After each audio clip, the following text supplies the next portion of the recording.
This is doctor Sham Sundar, your gut health specialist. ஒவ்வொரு உறுப்புக்கும் அதுக்கான ப்ராப்பர் ஃபங்க்ஷன் இருக்குது. சும்மா ஒரு எக்ஸாம்பிளுக்கு ஒட்டகத்தை எடுத்துக்கிட்டிங்கன்னா, அது என்ன ஃபுட்டு சாப்பிடுது, அதோட குடல் அமைப்பு எப்படி இருக்குது, அதை பொறுத்து தான் அதோட ஃபங்க்ஷன்ஸும் இருக்கும். நார்மலாக பார்த்துக்கிட்டிங்கன்னா அதோட ஃபுட்டு எடுத்து அது வந்து கிரைண்ட் பண்ணிக்கிட்டே இருக்கும். ஒரு ஒட்டகம் வந்து 1 ஹவர்ஸ் 2 ஹவர்ஸ் கூட அதோட ஃபுட்டு கிரைண்ட் பண்ணிக்கிட்டே இருந்துக்கிட்டு அதை கொஞ்ச நேரம் வாயில் வச்சுக்கிட்டு தான் கொஞ்சம் கொஞ்சமாக அந்த உணவை அனுப்போம். அப்போ தான் அதோட கட்டு அதோட சாப்பாடை பெரிய சைஸ்லேருந்து சிறுசாக மாற்றி அதை டைஜஷன் ப்ராசஸை ஸ்டார்ட் பண்ணும். ஹியூமன்ஸுக்கும் அப்படிதான். ஒரு பொருள் நம்ம வயிறுக்குள்ளே போகும்போது எவ்வளோ சின்ன பொருளாக போகிறதுன்றதை பொறுத்து தான் அதோட டைஜஷன் ஈஸியாகும்.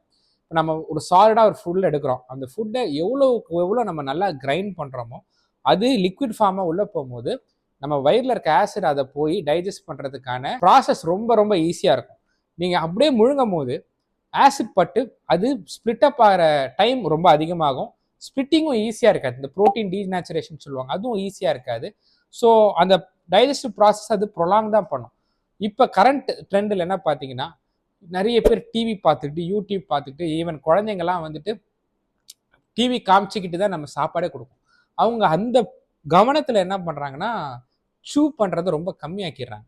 யூஸ்வலாக சாலிட் ஃபுட்டு சூ பண்ணாமல் சாப்பிட்றதுனால அவங்க கொஞ்ச நேரம் எடுத்துகிட்டு ஒரு 2 நிமிஷத்தில் வாந்தி எடுக்க ஆரம்பிச்சிடுறாங்க.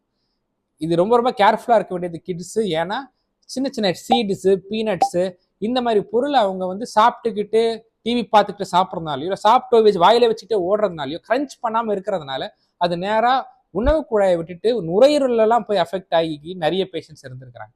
ஸோ பெட்டர் நல்லா கிரைண்ட் பண்ணி சூப் பண்ணி ஒரு லிக்விட் ஃபார்மில் எடுத்துகிட்டு நம்ம சாப்பிட்றது. அதனால தான் உடம்பு சரியாக இருக்கும்போது நம்ம சூப் வடிவிலையோ கஞ்சி வடிவிலையோ கொடுக்குறோம். ஏன் அப்படின்னா இந்த நம்ம ஆல்ரெடி அந்த ஸ்டேஜில் கிரைண்ட் பண்ணுறதுக்கு நம்ம மவுத்தை யூஸ் பண்ணாததுனால கிரைண்ட் பண்ணி கொடுக்கும் போது நம்ம ஸ்டமக் அதை ஈஸியாக டைஜஸ்ட் பண்ணிடும். அது வந்து காமனெல்லாம் சொல்லுவாங்க பாருங்க, நீ லிக்விடாக சாப்பிட்டீங்கன்னா டைஜஷன் நல்லா இருக்கும், ஃபீவர் இருக்குது, எதுக்கு அது அப்படின்னு சொல்லுவாங்க. பட் அதே நார்மல்ஸில் நம்ம சூப் பண்ணி நல்லா சாப்பிடலன்னா சிமிலர் எஃபெக்ட்ஸ் தான் வரும். இன்னொரு இம்பார்ட்டன்ட் விஷயம் என்னென்னா, நம்ம சூப் பண்ணும்போது இங்கே பெரோட்டிட் கிளாண்டுன்னு ஒன்று இருக்குது. பெரோட்டிட் கிளாண்ட் இந்த சுரப்பி என்ன பண்ணுன்னா சலைவரி ஜூஸை வந்து செக்ரேட் பண்ணும்.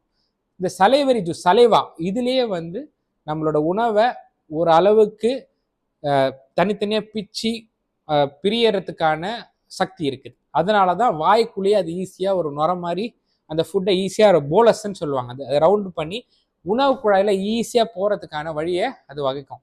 ஸோ இது பண்ண நமக்கு பண்ண இந்த சலைவரி அமிலேஸு நமக்கு ஈஸியாக நம்ம ஃபுட்டோட மிக்ஸ் பண்ணுறதுக்கான அவகாசமும் அது கொடுக்குது.